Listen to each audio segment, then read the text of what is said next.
How's it going, everyone? It's Liz here, and today we're actually... Why did I say actually? It's not a surprise. We're back with more Dream Daddy. We're going on our second date with Damien. Let's just...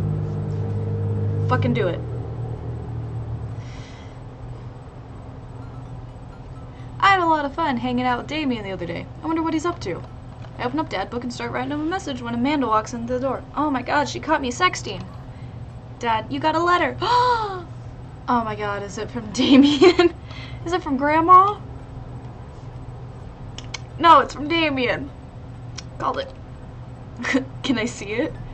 Amanda hands me a piece of old parchment, folded into an envelope and sealed with purple wax. Oh, that's cool! Damn, the dude goes all out.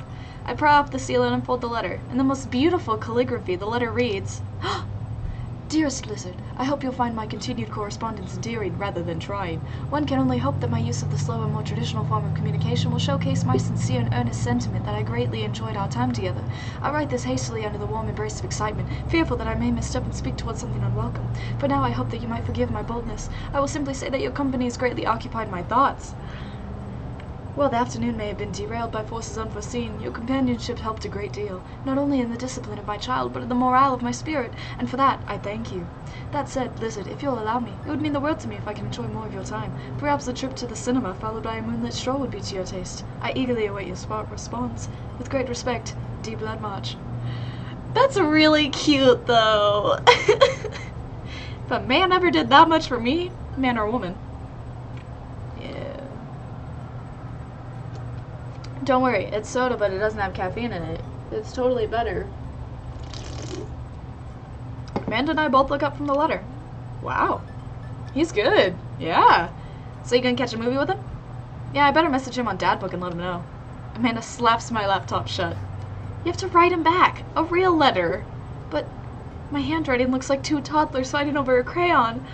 Me too. Dad, you have to. He wrote you a letter. That's so cool. Will you help me? I need to class this up. Father, I was made for this. Here's what you do. Find tickets to a show that you two will like, then enclose them in the letter. Oh, that's classy.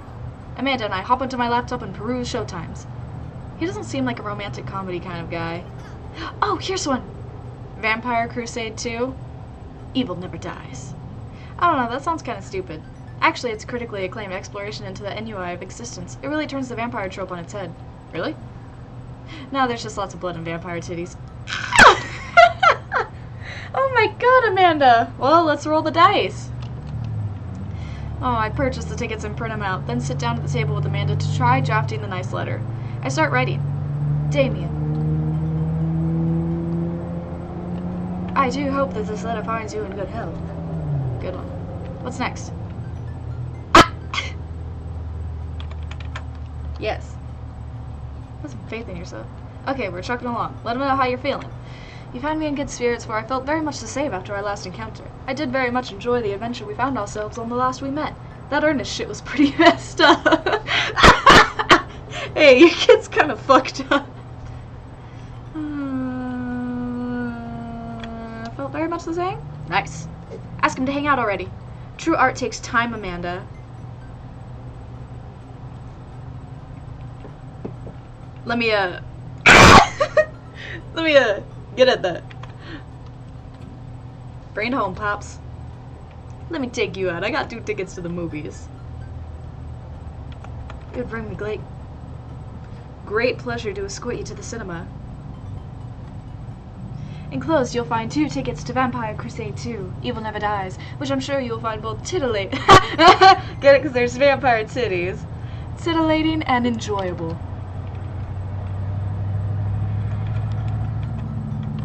Hard daps. And then I sign my name. My full name. Fancier that way. Lizard, yeah. Lizard, E, yeah. Amanda reads over my sloppy handwriting. Ah!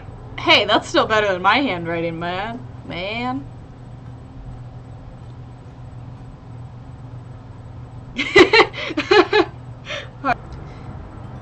I spelled his name wrong. What? I'm not just trying to keep you on your toes. Don't do that to me. Now all you have to do is seal it and put it in his mailbox. Can I seal it with tape? That's not authentic enough. I have an idea. I'll be right back. Amanda leaves the room and returns with a candle, a lighter, and a small piece of wood. You gotta have a wax seal. She lights the candle, which starts to burn down and form a pool of melted wax. What's that other thing? Amanda pours some of the wax onto the folded letter and expertly presses a small piece of wood into it. She lets it dry for a second and pulls the wood away, revealing, here it is, your sigil. A little kitten with a bow on its head. Awesome. Scrapbooking stuff always comes in clutch. Well, I guess all there is to do is deliver it to his doorstep now, huh? Oh, I thought we were getting a carrier pigeon to do it. I already called my guy. I have a pigeon guy. Marcus has the good pigeons. Don't get your pigeons from Anthony. They're no good. I don't want to know if any of this is true. I head outside and walk over to Damien's house. I slip the letter into the slot in his door and go back home. Aw, that's so cute. That's romantic. Aw, I'd love to do that. Mission accomplished? Now we play the waiting game. I say that all the time, but in real life, not here, because you guys don't have to play the waiting game because of editing. The night finally rolls around where I'm supposed to meet with Damien. The next day he had left another beautifully crafted letter thanking me for mine and agreeing to the evening. Amanda helps me pick out a nice outfit and I show up to the theater a little bit early. It's a chilly night and the theater's kind of crowded, but it's still nice. How do you do? Excuse me? What the fuck was that? Okay. You almost gave me a heart attack. How long were you there for? I don't know. I just walked up. My apologies for frightening you. Was that thunder? Is it gonna rain soon? I didn't hear anything. Nah, that's pretty obvious. What? What? Regardless, the hour grows close. Shall we take our seats in the cinema? I must thank you again for purchasing our tickets. Please allow me to repay the deed in Sour Patch Kids, or perhaps Milk Duds. I'll take the bunch of crunch, thank you. Let's do it. We get in line to buy snacks. As we're waiting, I hear a familiar voice behind us. Oh god, is it Ernest? Oh my god, it's Lucian. Ugh, my dad's here. I turn around to find Lucian standing a few feet behind us with a gaggle of other goth kids. Lucian, how nice to see you. I didn't know you were coming to the theater. I'm glad to see you spending some quality time with your friends. Whatever, Dad. And what movie will you be attending tonight? My friends are making me see some kids movie about talking animals. I don't really care about it. Is it Zootopia? Well, I do hope you enjoy your evening. We'll be watching Vampire Crusade 2, Evil Never Dies. You? Watching that? Yeah, I thought Damien would enjoy it. Good luck with that, Dad. Wow. Lucian rejoins his friends and I look over to Damien. Good luck with what? It's nothing. My son loves to tease. We wait in line for a little longer and Damien buys the snacks. He seems a little nervous. I wonder what's wrong. Damien and I take our seats and settle in for previews. Glancing at him, I can see that he's sweating profusely and gripping his armrest. Is everything okay? Okay. Everything is perfectly fine. I'm so, excited for this film. I'm a devoted patron of the arts, especially the scary arts. The scarier the art, the better. Do you have a favorite horror movie? Of course I have a favorite horror movie. Mine is Halloween Town. Terrifying. Interesting. I mean, it's a kid's movie, but it's still a good movie. That's odd. I don't seem to remember Halloween Town being that scary. I would have expected him to bring up some sort of strange foreign horror film that I'd never heard of. Damon's knuckles are turning white. Whiter than he already is? Looks like he's about to rip the armrest off. Wait a second. Damien, are you afraid of horror movies? You must be joking. I love horror movies. That bitch is afraid of horror movies! The lights dim for the film. Damien screams. Oh my god.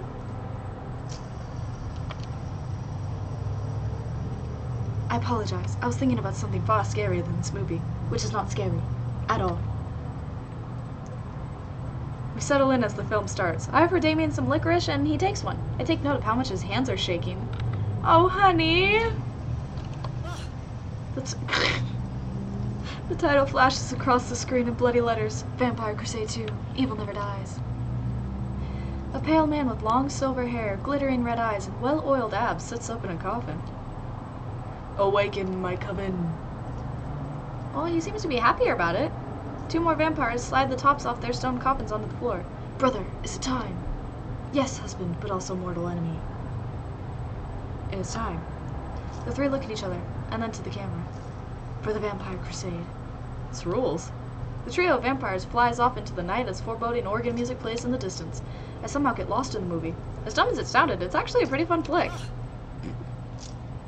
We get to a tense moment of the movie where Romulus Trueblood sits at a truce meeting with the general of the human army, whose wife Romulus has fallen in love with. Damn, that's sad. Romulus, it is good to finally meet you. General, I agree. It's good to finally blood you. Romulus leaps out and slashes the general's throat. Blood splatters over everything, including the camera. Damien screams again, reflexively grasping my hand. I immediately blush, forgetting about any vampires or blood or vampiric blood. Oh, I'm terribly sorry. Damien retracts his hand and places it back in his lap. I was writing a novel in my head about blood magic and I got to an extremely scary section. Damien goes back to quietly stressing over the movie. It's kind of cute that he won't admit that he's afraid of it. I wish he would hold my hand again. Maybe I could do something to try to make him feel more comfortable. I got it! I'll do what all dads do best. Talk during the movie. Why don't I ask him what's happening so he can describe the horror? Tell a dad joke. Would he prefer me to point out the inconsistencies in the movie, or would he just rather have a joke? I'm saving. Just in case. Okay. Good enough. Where does a dog go when it loses its tail? Where? To the retail store. I yelled that last bit a little too loud for a crowded movie theater, but I can see a smile form on Damien's face. Good one, lizard. The rest of the movie goes by relatively smoothly, with only a few whimpers from Damien. Maybe he would have liked the romantic comedy better. We get to the final scene of the movie, where Romulus Badblood and the general's wife embrace each other in his crypt. It appears that the true Vampire Crusade was a vampire crusade in our hearts. Maybe the true Vampire Crusade was the friends that we made along the way. Ugh. Romulus and the general's wife begin making out. Hard. The film fades to black and the end appears on the screen. But then it hard cuts to Demetrius and his rival lover Carmela, who watch the two from afar. Oh no! Twist ending!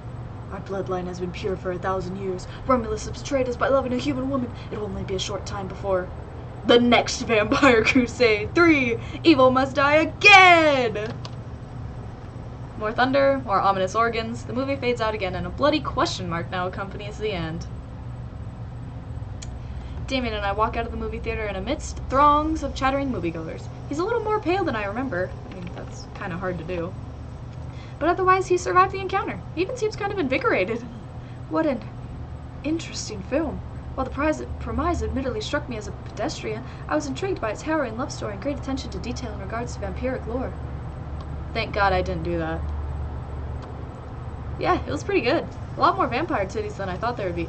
Dear father, stop saying titties. Come, the night is young. Let's take a stroll. Oh, a moonlit stroll. Romantic. Let's go. Oh, Damien is making a point of not telling me where he's taking me. Still, I'm enjoying the walk in the cool night air. Being alone here with Damien is a lot better than being in a crowded theater. Lovely night, isn't it? As lovely as the company is. Ooh.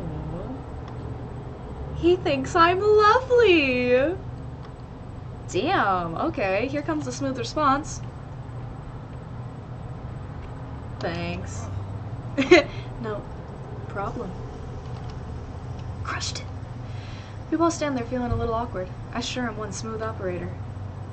Are you getting a little hungry? We can maybe stop off and grab something to eat. Worry not, friend. I have a plan. We turn the corner and are greeted by the gates of a cemetery? What? Are we going in there?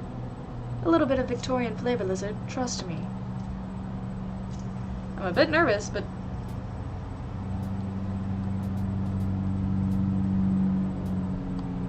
Okay. I see you. This is weird music for a cemetery, but I dig it. I'm a bit nervous, but Damien hasn't led me wrong yet. I follow his lead as we walk into the cemetery. Statues of angels stare down at us as we follow a path through the faded tombstones. As we crest a small hill, we get a beautiful view of the city. The night lights sparkle around us. I gotta hand it to him. For being in a cemetery, this is strangely romantic. Picnicking in graveyards is an old Victorian tradition. An appropriate finish to an evening after a vampire movie, wouldn't you say? With a flourish, Damien produces a blanket and a picnic basket. Aww! Where were you hiding that? Under my cloak? Oh, right. Damien unfolds the blanket and we both sit down, gazing out at the city lights. He produces a bottle of red wine and a fine selection of cheeses. Oh my god! In the Victorian era, there were no public art galleries, parks, or botanical gardens to speak of.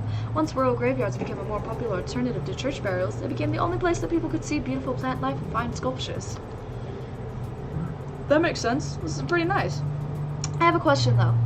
How are you so okay with being in a graveyard, but you had trouble handling a scary movie? I wasn't... He sighs deeply.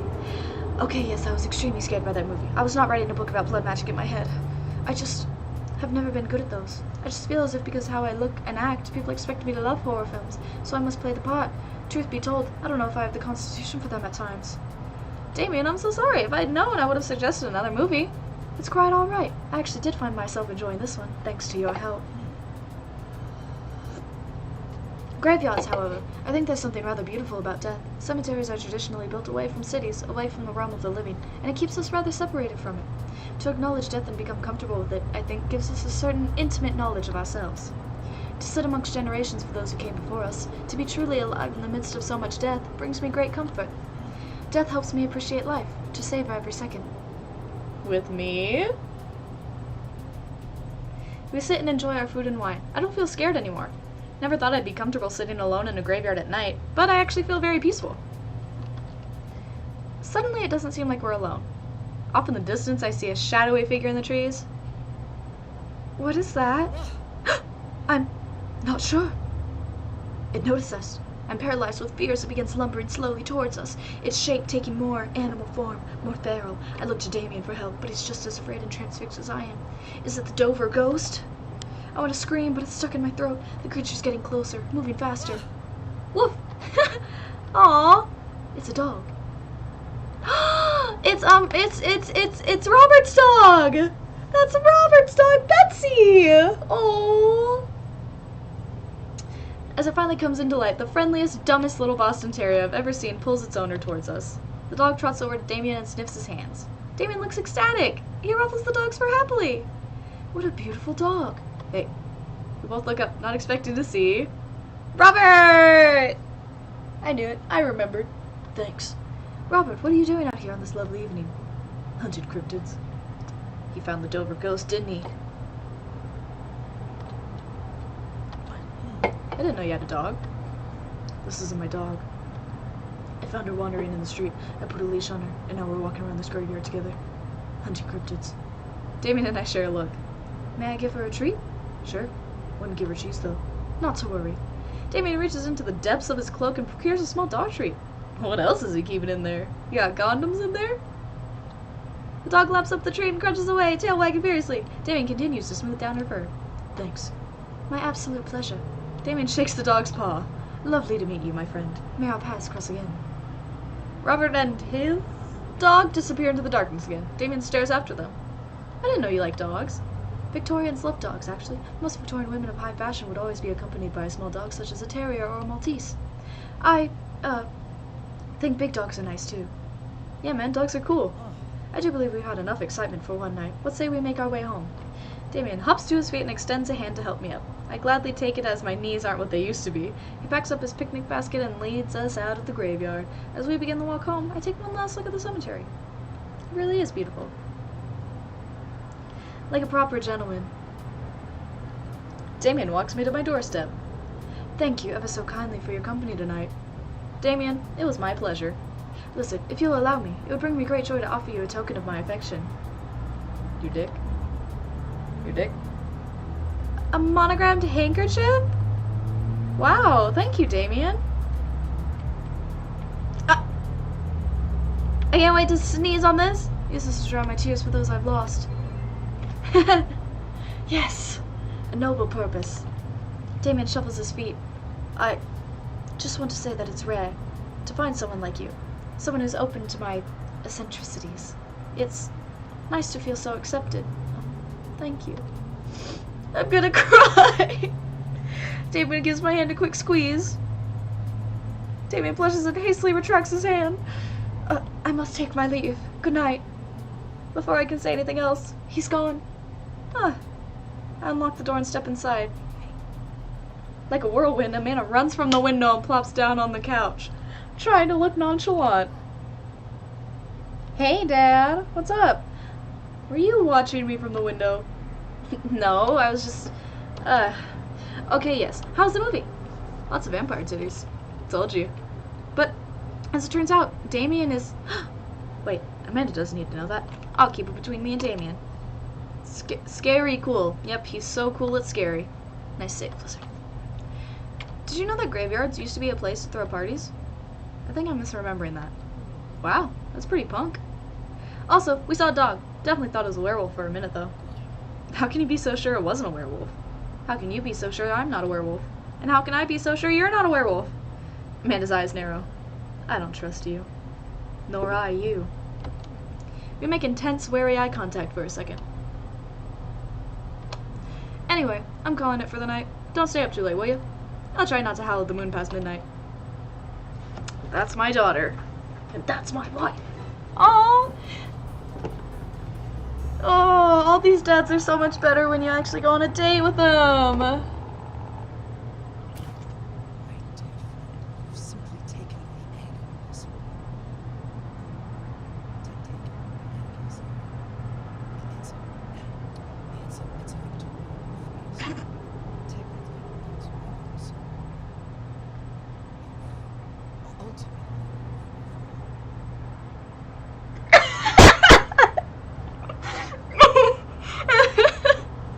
That was so long!